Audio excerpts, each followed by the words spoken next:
Place మారింది, కానీ గుజరాత్ ఎమ్మెల్యేల క్యాంప్ పాలిటిక్స్ మాత్రం కొనసాగుతూనే ఉన్నాయి.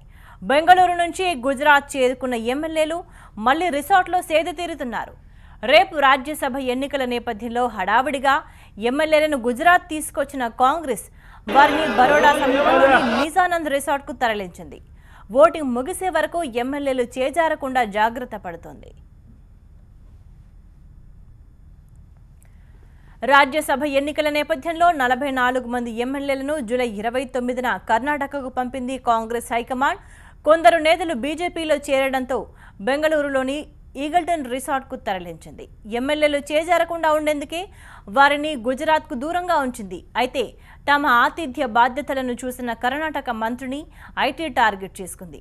మంత్రి ఇళ్లు, నివాసాలపై దాడులు చేసిన అధికారులు ఓ దశలో రిసార్ట్కు కూడా వెళ్లారు.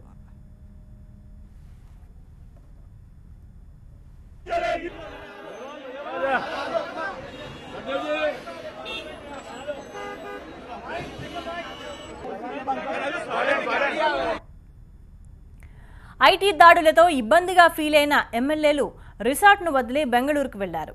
కుటుంబ సభ్యులతో కలిసి నగరమంతా సందర్శించారు. కర్ణాటక రాజ్ భవన్, సెక్రటేరియట్, అసెంబ్లీతో పాటు అన్ని ప్రముఖ ప్రాంతాల్లో పర్యటించారు. బెంగళూరు పర్యటన అనంతరం అహ్మదాబాద్కు వెళ్లారు ఎమ్మెల్యేలు. ఇవాళంతా రిసార్ట్లోనే ఉండి రేపు ర్యాలీగా వెళ్లి ఓటు వేయనున్నారు. గుజరాత్లో జరిగే ఈ రాజ్యసభ ఎన్నికలు చాలా ప్రతిష్టాత్మకమైనవి. గుజరాత్ నుంచి 3 రాజ్యసభ స్థానాలకు ఎన్నికలు జరుగుతున్నాయి. బీజేపీ తరపున ఆ పార్టీ చీఫ్ అమిత్ షా, కేంద్ర మంత్రి స్మృతి ఇరానీ బరిలోకి దిగుతున్నారు. ఇక 3వ స్థానానికి కాంగ్రెస్ తరపున అహ్మద్ పటేల్ పోటీ చేస్తున్నారు. అయితే అహ్మద్ పటేల్ అభ్యర్థిత్వాన్ని వ్యతిరేకిస్తూ కొందరు కాంగ్రెస్ ఎమ్మెల్యేలు ఎదురు తిరిగారు. ఎమ్మెల్యే వాఘెలే అనుచరులంతా అహ్మద్ పటేల్ను వ్యతిరేకిస్తున్నారు. అందులో భాగంగానే కొందరు ఎమ్మెల్యేలు రాజీనామా చేశారు.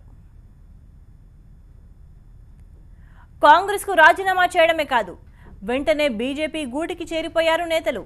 దీంతో తమ బలం పెరగడంతో 3వ అభ్యర్థిని కూడా బరిలోకి దింపింది బీజేపీ. అహ్మద్ పటేల్కు పోటీగా బలవంత్ రాజ్పూత్ను బరిలోకి దింపింది కమలం పార్టీ. అమిత్ షా, స్మృతి ఇరానీకి మద్దతిచ్చేవారు పోగా బీజేపీ దగ్గర అదనంగా 31 మంది ఎమ్మెల్యేలున్నారు. వారంతా అహ్మద్ పటేల్కు వ్యతిరేకంగా బలవంత్ రాజ్పూత్కు ఓటు వేయబోతున్నారు. దీంతో గుజరాత్లో రాజ్యసభ పోరు రసవత్తరమైంది.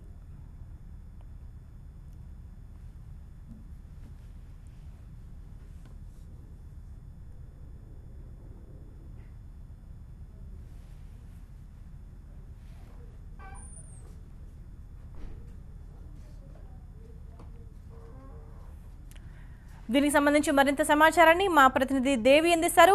దేవి, ఎటువంటి పరిణామాలు చోటు చేసుకోబోతున్నాయి? మరి ఎమ్మెల్యేలు క్యాంప్లోనే ఉండబోతున్నారా? చాలా కీలకంగా మారింది. మంగళవారం గుజరాత్ రాజ్యసభ ఎలక్షన్స్ కు సంబంధించి ఈ 3 సీట్లలో ఒకటి ఆల్రెడీ ఈజీగా ఫిక్స్ అయిపోయాయి.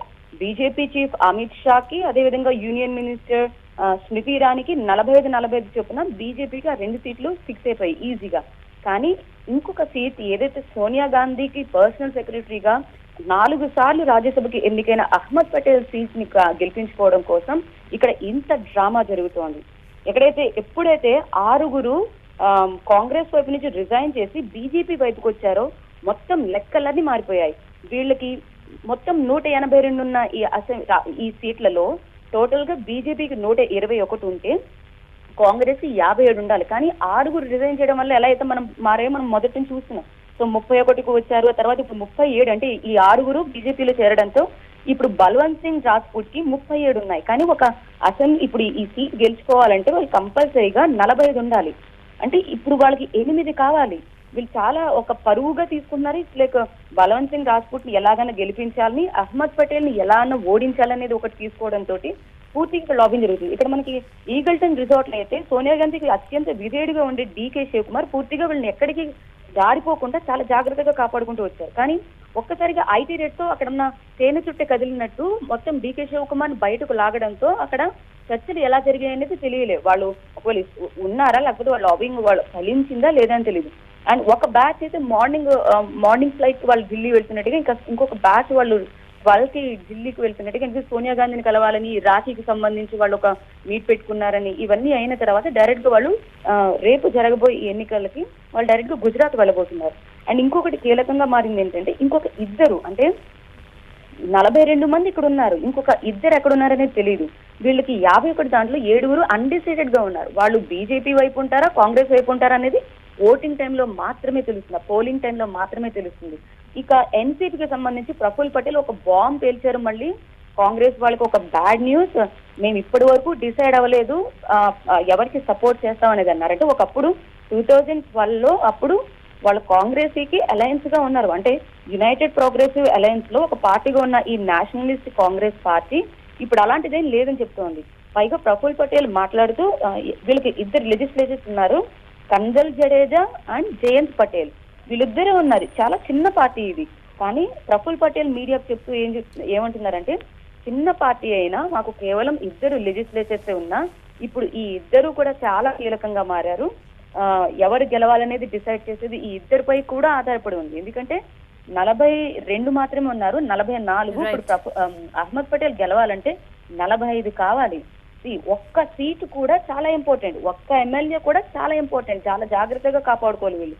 ఇప్పుడు ఈ కందల్ జడేజా జయంత్ పటేల్ ఎవరికి ఓటేస్తారు? నేషనలిస్ట్ కాంగ్రెస్ రైట్ దేవి.